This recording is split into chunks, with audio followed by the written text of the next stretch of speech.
In today's video, I'm going to teach you how to navigate from the hosting a dashboard to the WordPress dashboard efficiently and in just a few minutes.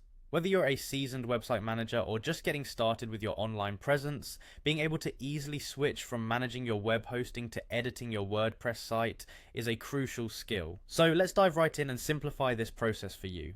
First, what you'll want to do is head over to Hostinger's website.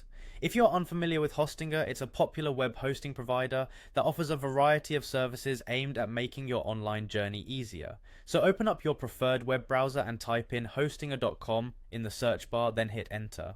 Once the Hostinger homepage loads, direct your attention to the top right corner of the screen. You'll see a login button. Go ahead and click that. This will prompt you to enter your login credentials, so make sure you have your email and password ready. Enter those details to access your Hostinger account. After successfully logging in, you'll be directed to your Hostinger dashboard, which might be filled with various options and menus. Don't worry though. From your dashboard, find and click on the section labelled Home. This will prepare you to manage your various services on Hostinger efficiently. Now, look for the website option and click on it.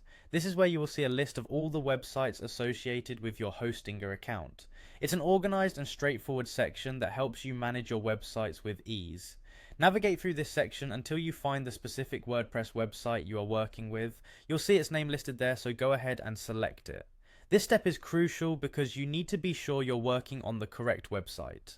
Once you've selected your WordPress site, you'll be presented with another set of options. One of these will simply be labeled WordPress. Click on this option and voila. Just like that, you'll be directed to the WordPress dashboard. Navigating from Hostinger to your WordPress site is pretty straightforward once you know the steps, isn't it? Remember, practice makes perfect, and the more you explore these dashboards, the more familiar you'll become with their functions and features. Now you can effortlessly switch between managing your web hosting and customizing your WordPress website. Thanks for tuning in today. If you found this guide helpful or have any questions, feel free to comment below or reach out. Don't forget to like and subscribe for more easy to follow tutorials that help streamline your online activities. Until next time, happy website management.